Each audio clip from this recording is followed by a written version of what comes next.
존중하고 배우는 습관을 기르라. 존중하고 배우는 습관을 기르라. 이런 제목으로 함께 은혜를 나누겠습니다. 오늘은 이런 질문으로 말씀을 시작하겠습니다. 여러분은 하나님의 뜻을 잘 깨닫고 잘 배우는 사람입니까?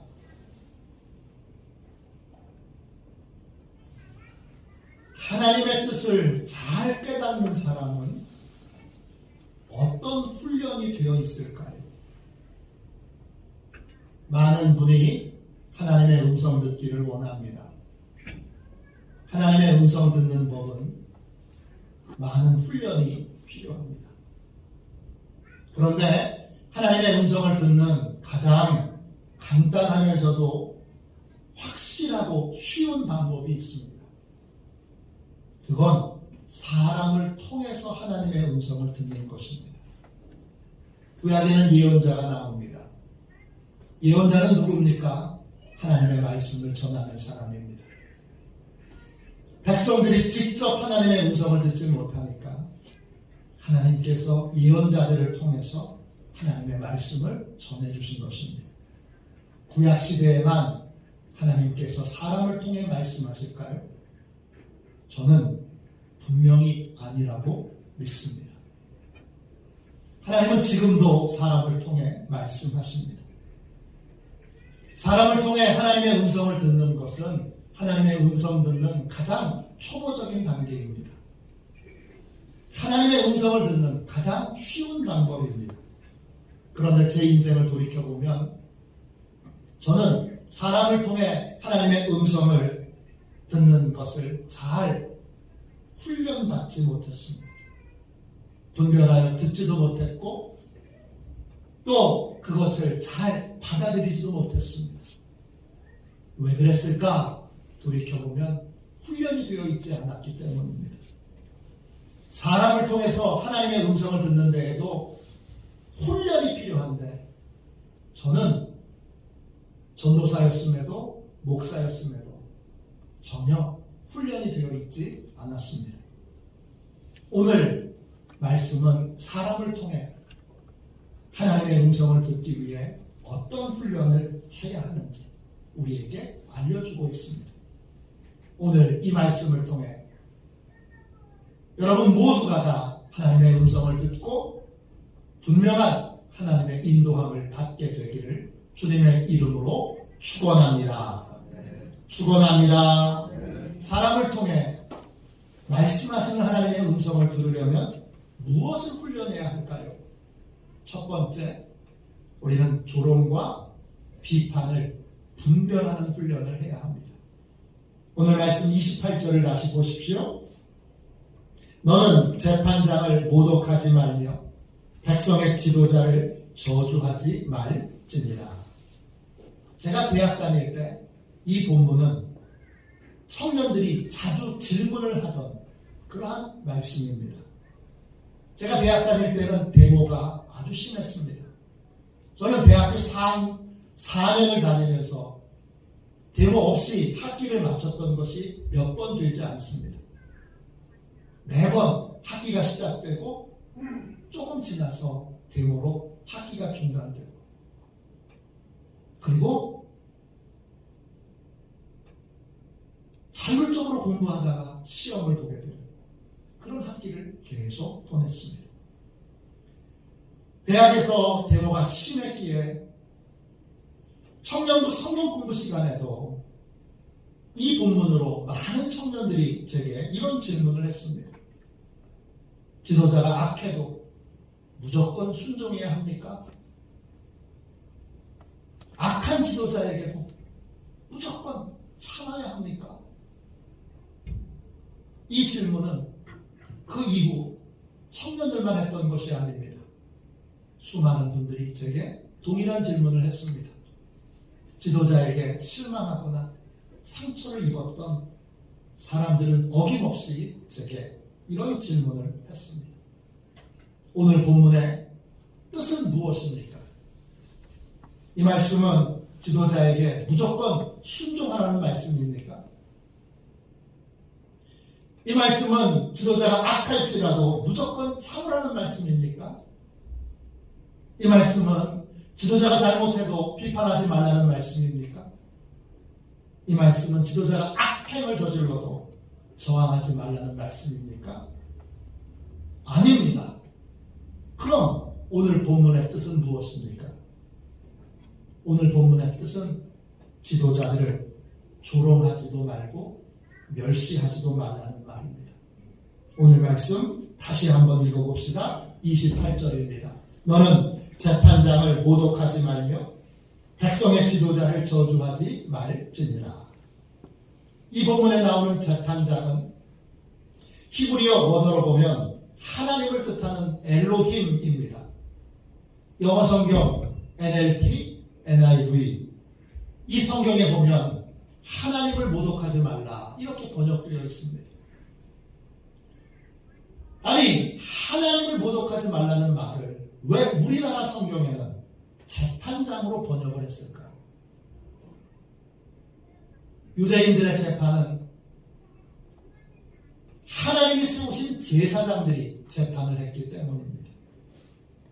예수님의 재판도 대제사장 가야바가 담당을 했습니다.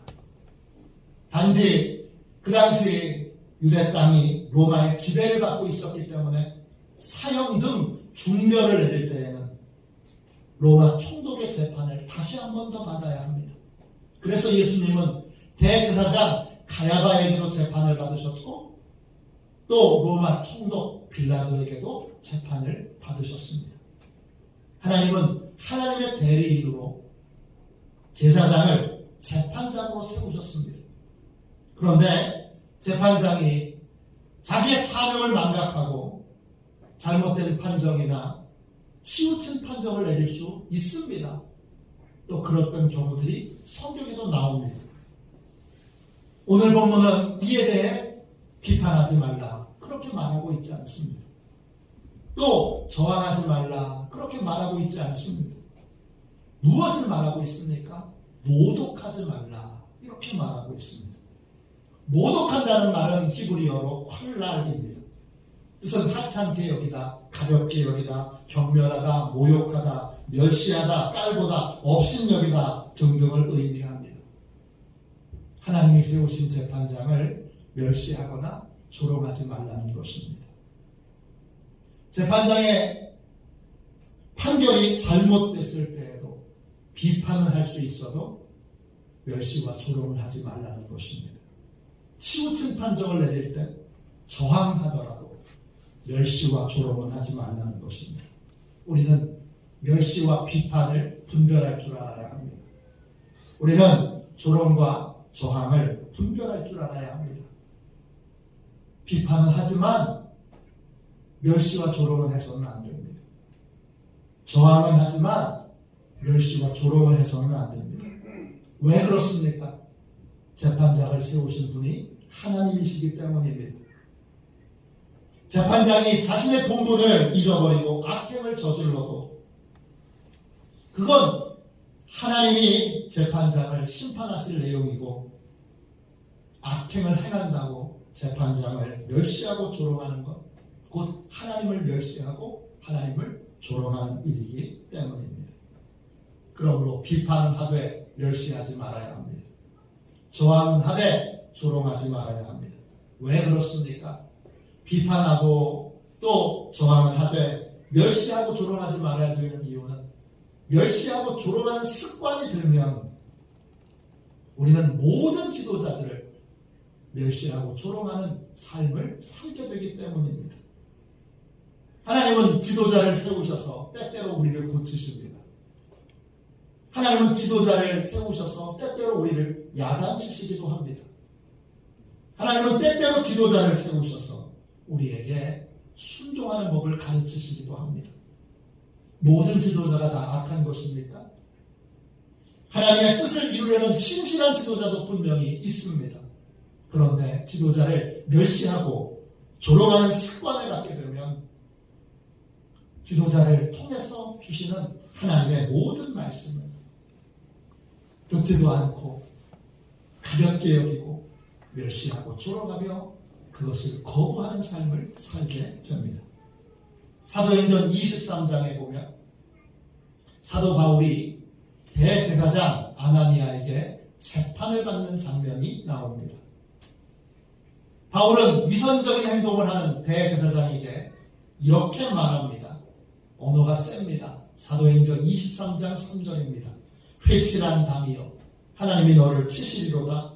내가 나를 율법대로 심판한다고 앉아서 율법을 어기고 나를 치라 하느냐. 바울은 대제사장을 회칠한 담이라고 부릅니다. 무슨 뜻입니까? 위선적인 인간이라는 뜻입니다. 겉모습은 그럴듯한데 속은 위선자라는 것입니다. 그런데 바울 곁에 있던 분이 바울이 가르쳤던 그분이 대제사장이신 것을 알려줍니다. 그러자 바울이 자신의 잘못을 시인하고 하나님의 말씀을 인용해서 대제사장에게 사과를 합니다. 그것이 바로 여러분 그 다음 말씀입니다. 형제들아 나는 그가 대제사장인 줄 알지 못하였노라. 기록하였으되 너의 백성의 관리를 비방하지 말라 하였느니라. 사도 바울은 금방 자신이 했던 행동이 하나님의 말씀에 위배되는 행동이라는 것을 인정하고 사과합니다. 하나님이 금하신 것은 지도자에 대한 비판이나 저항이 아니라 멸시와 조롱입니다. 우리는 비판과 멸시, 저항과 조롱을 분별할 줄 알아야 합니다. 그래서 어떤 지도자라도 악한 지도자라도 멸시하고 조롱하지는 말아야 합니다. 우리나라 시위 문화가 많이 달라졌습니다. 저는 시위에 참여해 본 적이 거의 없습니다. 그래서 사실 잘 모르지만 텔레비전을 보면 전에 시위는 매우 거칠었습니다. 그런데 요즘은 시위가 문화행사처럼 치러집니다. 무대가 있고 또 가수가 와서 노래도 부르고 또 자기의 생각을 마이크를 들고 사람들이 말하게 되면 앉아있는 사람들이 옳소 그리고 박수를 치고 이런 식으로 바뀌어 있습니다. 그런데 시위의 모습은 이전보다 훨씬 더 부드러워졌지만 조롱하고 멸시하는 언어의 수위는 예전보다 훨씬 더 심해졌습니다. 이제는 멸시와 조롱하는 것이 시위의 핵심입니다. 유튜브가 이제 정보를 얻는 새로운 통로가 됐습니다. 젊은이들만 유튜브를 보는 게 아니라 나이 드신 분들도 유튜브를 봅니다.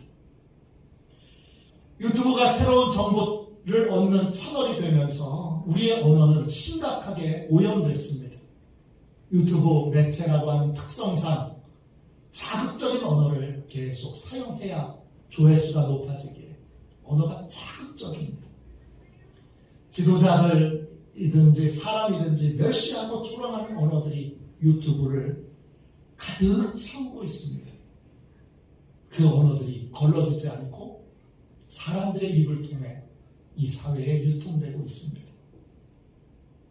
하나님은 이것을 금하셨습니다.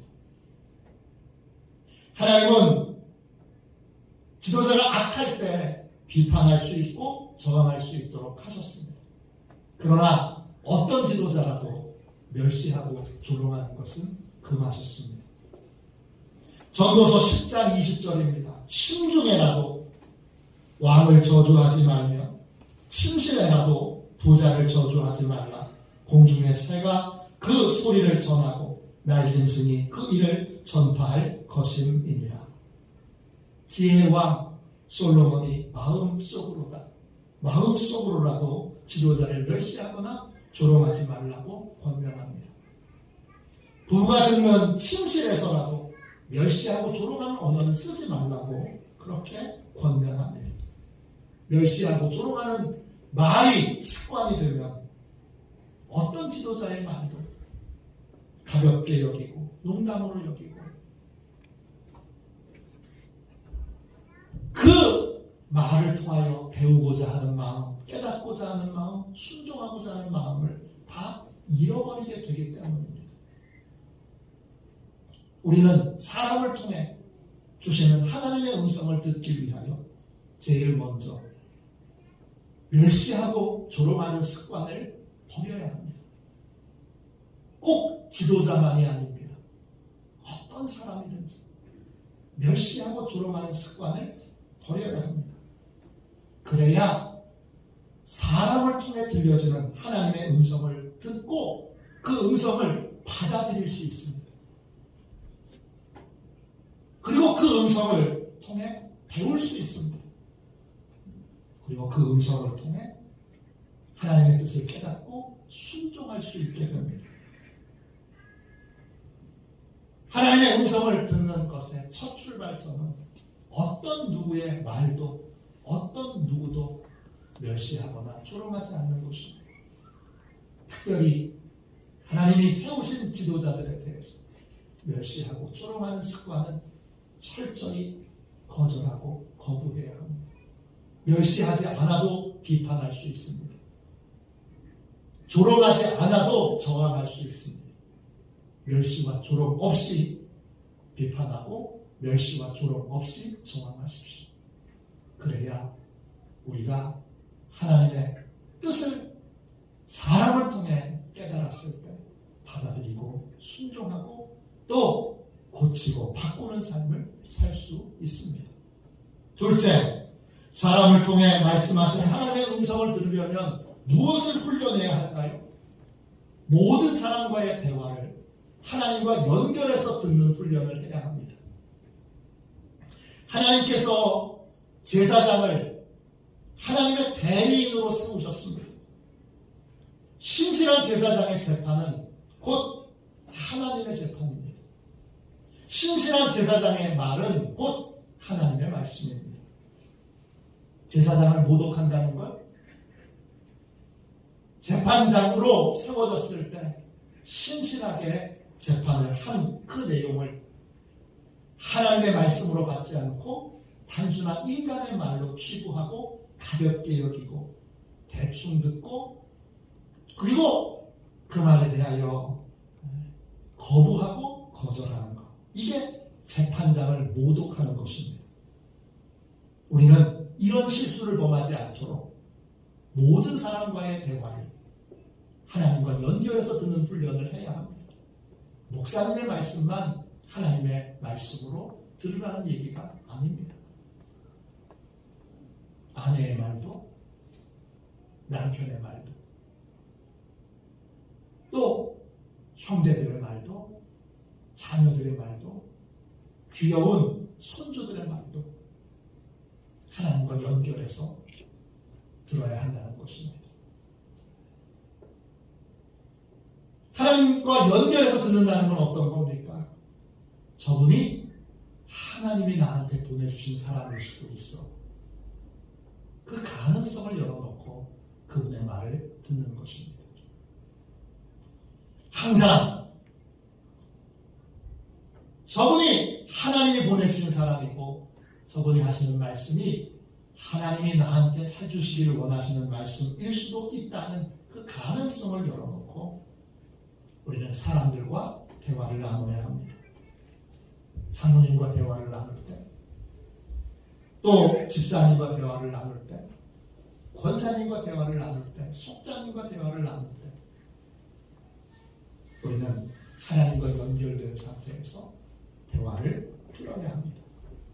저는 이 부분에 대한 이해와 훈련이 오랫동안 부족했습니다. 돌이켜보면 제 인생에 귀한 하나님의 사람들이 많았습니다. 그분들이 제게 여러 가지를 일깨워 주시기도 하고 깨우쳐 주시기도 하고 들려주시기도 하고 했는데 제가 사람의 말로 듣고 경청하지도 않고 배우지도 않고 순종하지도 않고 제 생각과 제 고집대로 살았을 때가 많았습니다. 저는 그것을 이제 늦게나마 깨닫고 이제는 훈련하려고 애쓰고 있습니다. 저와 대화 나누는 모든 사람이, 심지어는 유치원 다니는 아이라 할지라도 그 아이가 하나님이 보내주신 사람일 수 있습니다. 그 사람이 하나님이 보내주신 사람인지 아닌지 어떻게 분별합니까? 그리고 그 사람을 통해서 어떻게 하나님의 음성을 듣습니까? 우리는 하나님이 보내주신 사람인지 아닌지를 잘 분별하기 위해 제일 먼저 옳고 그름에 대한 기준을 바로잡아야 합니다. 하나님께서 에덴 동산을 만드시고 최초의 인간인 아담과 하와를 그곳에서 살게 하셨습니다. 에덴 동산에 살게 된 두 사람에게 한 가지 금지 명령을 내리셨는데, 그것은 선악을 알게 하는 나무의 열매를 따먹지 말라는 것입니다. 왜 따먹지 말아야 합니까? 선악을 알게 하는 나무의 열매를 따먹는 것은 도대체 뭡니까? 선악을 알게 하는 나무의 열매는 선악과에서 나오게 되는데, 그 나무는 동산 중앙에 있습니다. 그 나무의 열매를 따먹으면 뱀이 유혹하기를 하나님처럼 된다고 했습니다. 하나님처럼 된다는 건 진짜 하나님처럼 된다는 것이 아니라 내가 하나님처럼 되었다고 착각에 빠지게 만든다는 것입니다. 하나님처럼 되었다고 착각에 빠지게 되면 어떤 삶을 사느냐? 선악의 모든 기준이 하나님께 있습니다. 옳고 그름의 기준이 하나님께 있는데 그 기준을 나에게로 옮겨오게 됩니다. 선악과를 따먹는다는 건 하나님께 있던 선악의 기준이 나한테로 옮겨온다는 것입니다. 하나님이 선악의 기준일 때는 하나님 보시기에 옳은 것이 옳은 거고, 하나님 보시기에 틀린 것이 틀린 건데, 그것이 나한테로 옮겨오면 내가 보기에 선한 것이 선한 거고, 내가 보기에 좋은 것이 좋은 거고, 내가 보기에 싫은 것은 그냥 싫은 것입니다. 내가 보기에 이익이 되는 것은 선한 거고, 내가 보기에 손해가 되는 것은 악한 것입니다. 우리의 시야가 좁아져서 근시안적으로 지금 당장 필요한 거, 지금 당장 원하는 거, 지금 당장 기쁜 거, 지금 당장 좋은 것에 인생을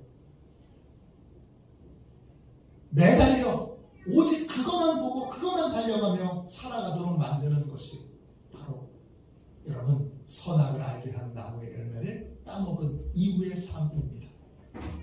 그러나 여러분의 인생을 살펴보면 때때로 힘들었을 때가, 정말 좋았을 때가 있습니다. 처음에는 힘들었지만 나중에는 그것이 큰 유익이 되고 큰 보람이 되고 큰 기쁨이 되었던 것들이 우리 인생에 너무나 많습니다. 내 보기에 좋은 것, 내 보기에 이익이 되는 것, 그것으로 선악의 기준을 삼는 한 우리는 진정한 행복의 길, 진정한 복된 길, 진정한 좋은 길을 갈 수 없습니다. 진짜 좋은 길은 하나님이 아시고 하나님이 이끌어 주시는 길, 모든 걸 다 보시고 다 아시는, 5분 후에 무슨 일이 있을지 모르는 우리가 보는 인생이 아니라 천년 만년을 내다보시는, 영원을 바라보시는 그 하나님의 지혜와 능력으로 선하고 복된 길을 걸어가는 것, 그것이 행복의 길입니다. 그러므로 우리는 내 기준에서 좋은 대로 생각하여 사람의 말을 듣는 한 우리는 하나님의 음성을 들을 수 없습니다. 그러면 어떻게 들어야 되느냐? 하나님 보시기에 좋은 것인가? 하나님 보시기에 옳은 것인가? 하나님 보시기에 하나님이 기뻐하시는 것인가? 이걸 통하여 사람의 말을 받아들여야 되는지 거부해야 되는지를 결정해야 합니다. 성경은 하나님 보시기에 좋은 것이 무엇인지 우리에게 알려줍니다. 성경은 하나님 보시기에 옳은 것이 무엇인지 우리에게 알려줍니다. 우리가 사람과의 모든 대화를 하나님과 연결해서 듣는다면 우리는 이 말씀이 성경에 어긋나는 말씀인지 아니면 성경에 합한 말씀인지를 통하여 받아들일 말씀인지 거절할 말씀인지를 들어야 합니다.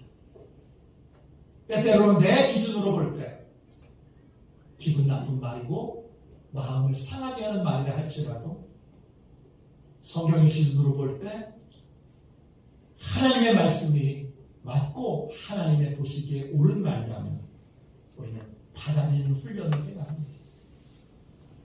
다윗은 자신의 죄를 신하들 앞에서 폭로하는 나단의 말을, 나단 선지자의 말을 사람의 말이 아닌 하나님의 말씀으로 받아들였습니다. 그래서 회복의 길을 갈 수 있었습니다. 반면 사울 왕은 아말렉과의 전투에서 전리품을 하나도 챙기지 말라, 모두 진멸하라 말한 사무엘 선지자의 말을 가볍게 여겼습니다.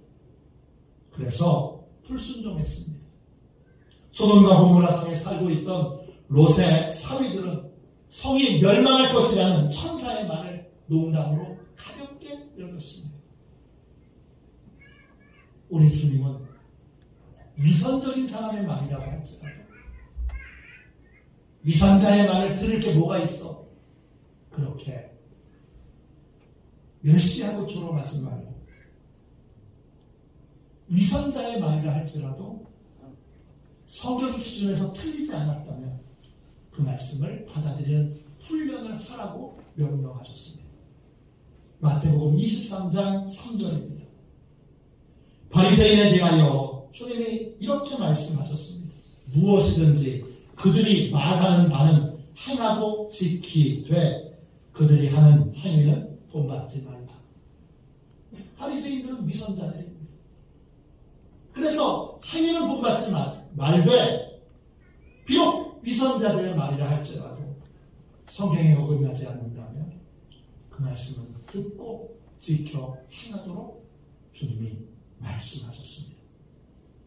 위선자의 말이니까 무조건 배척하고 무조건 거부하고 위선자의 말이라고 조롱하고 멸시하지 말고 그 교훈과 그 권면이 하나님의 뜻에 성경에 위배되지 않는다면 어긋나지 않는다면 받아들이고 지켜 행하라고 권면하셨습니다.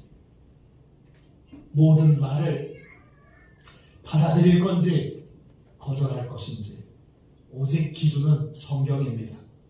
그래서 베레아 사람들은 날마다 성경을 읽고 묵상하며 받아들여야 될 말씀과 거절해야 될 말씀을 분별했습니다. 사도행전 17장 11절입니다.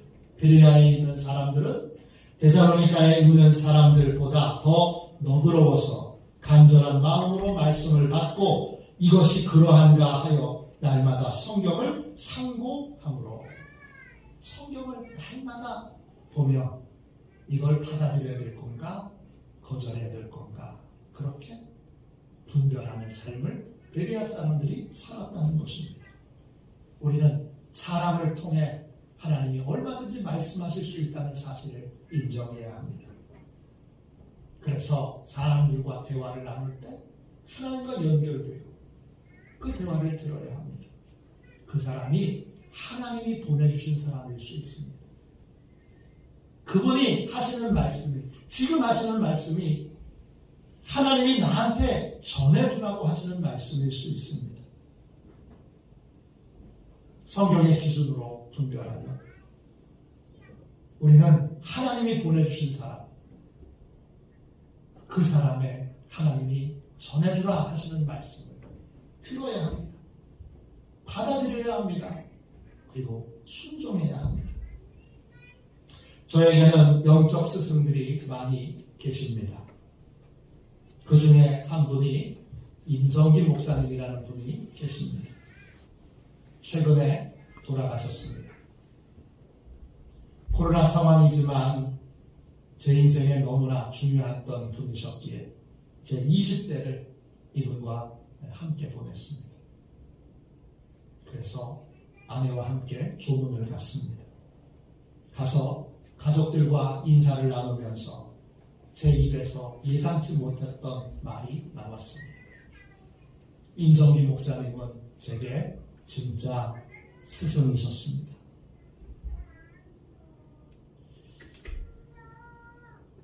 임성기 목사님은 제가 유치장 선교회 멤버로 종로경찰서 유치장을 월요일마다 가서 예배로 섬길 때 종로경찰서 경목이셨습니다. 제가 대학원을 다니는 그 기간 동안 세계선교문화원이라는 그러한 단체를 만드셨습니다. 초기 세계선교문화원에 이 문화원이 잘 정착할 수 있도록 제가 열심히 도왔습니다. 제게 부탁하셔서 같이 열심히 도왔습니다. 임성기 목사님은 화려한 성공을 거둔 적은 한 번도 없는 분입니다.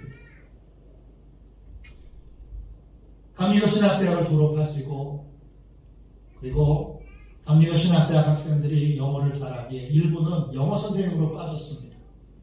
이분도 영어 선생님으로 빠져서 학교에서 아이들을 가르쳤고 그리고 교장 선생님으로 은퇴하셨습니다. 그 교장으로 계시는 동안에 MRA 도덕재무장 운동, 영국에서 시작됐던 그 운동을 한국에 들여오는데 이분이 사무총장을 하셨습니다. 평생 하나님 앞에서 정직하게 진실하게 자신의 양심을 돌이켜보며 살았던 분입니다.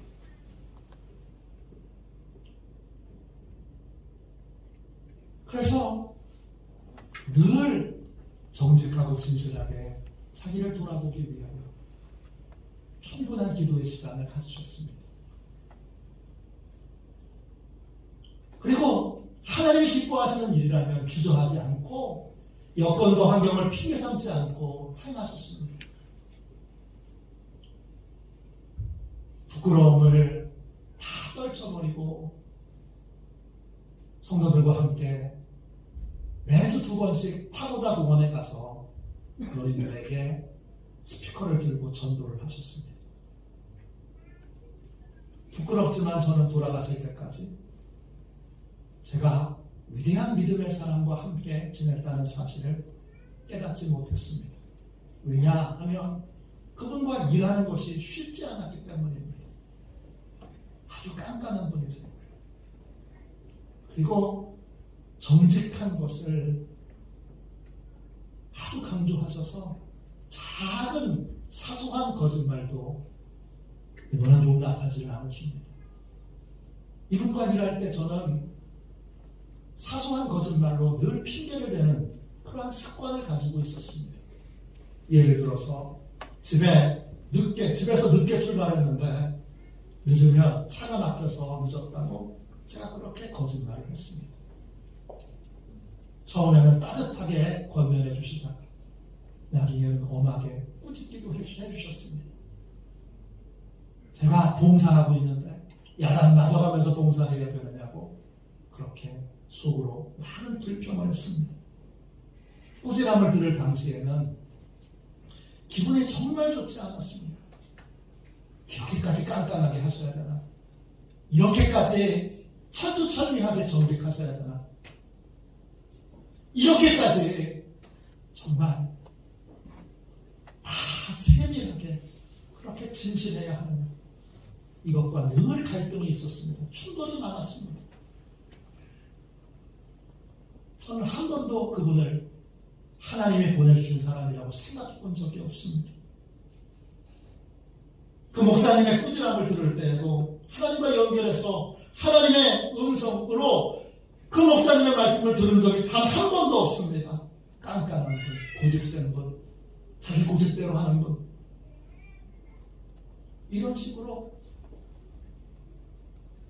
귀한 목사님을 폄하하고 깔보고 없음여기며 그렇게 그분의 말을 들을 때가 많았습니다. 돌이켜보면 끝까지 한결같이 하나님 앞에 비록 큰 성과를 낸 것은 없지만 정직하고 진실하게 하나님 기뻐하시는 삶을 살려고 했었던 그분은 진짜 하나님의 사람이었습니다.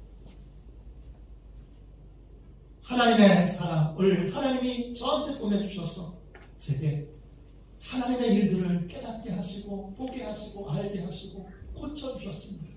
저는 그분을 통해 많은 것을 고침받았습니다. 그러나 그 고침받는 동안에 계속 저는 그분을 멸시하고 조롱하고 업신여겼습니다. 그때 만일 제가 조금만 더 하나님의 음성을 듣는 법을 잘 훈련받았다면 저는 지금보다 훨씬 더 나은 사람이 되어 있었을 것입니다. 제가 목사님이 하셨던 정직하고 진실하도록 그렇게 꾸지람 주셨던 모든 말씀을 하나님의 꾸지람으로 들었다면 저는 지금보다 훨씬 더 많은 분들에게 편안함을 주는 그러한 좋은 목사가 됐을 겁니다. 그러나 저는 그렇게 하지 않았습니다. 목사님의 꾸지람을 들을 때 그냥 목사님의 개인적이고 인간적인 말로 가볍게 들었습니다. 그때 그렇게 했던 것이 지금 후회하고 반성하고 회개합니다. 하나님께서는 다양한 통로로 우리에게 말씀하십니다. 하나님께서 사람을 통해 우리에게 말씀하십니다. 그런데 우리는 하나님이 보내주신 사람을 업신여기고 조롱하고 가볍게 여기므로 하나님의 음성을 듣고도 받아들이지도 고치지도 그리고 배우지도 않습니다. 우리는 비판과 조롱을 저항과 멸시를 구분할 줄 알아야 합니다. 그래서 어떤 지도자도 어떤 사람도 멸시하거나 조롱하지 말아야 합니다. 그렇게 될 때 우리는 비로소 하나님의 말씀을 들을 수 있는 준비가 되어 있습니다. 사람과 만날 때 우리는 하나님이 보내주신 사람일 수도 있다는 사실을 기억하며 모든 대화를 하나님과 연결되어서 들어야 합니다. 성경에 어긋나지 않은 조언, 성경에 어긋나지 않는 권면의 말씀은 우리는 하나님의 말씀으로 들어야 합니다. 그럴 때 우리는 하나님의 음성에 귀가 열린 복된 인생을 살 수 있고 계속 고쳐지고 바뀌어지고 다듬어지는 복된 인생을 살 수 있습니다. 여러분, 멸시하고 조롱하는 습관을 버리십시오. 오늘 끊어내십시오. 그리고 모든 대화를 사람의 말로 듣지 마시고 하나님과 연결하여 하나님이 해주시는 말씀입니까? 확인하고 분별하여 하나님의 말씀을 들으시기를 주님의 이름으로 축원합니다. 우리 찬송가 292장 함께 우리 찬양하고 사람을 통해 하나님의 음성을 듣는 인생이 되도록 하나님의 음성을 잘 듣는 그런 인생이 되도록 우리 같이 함께 통성으로 기도하고 오늘은 유철현 목사님께서 마무리 기도를 해주시겠습니다. 292장 1절만 두 번 찬양하겠습니다.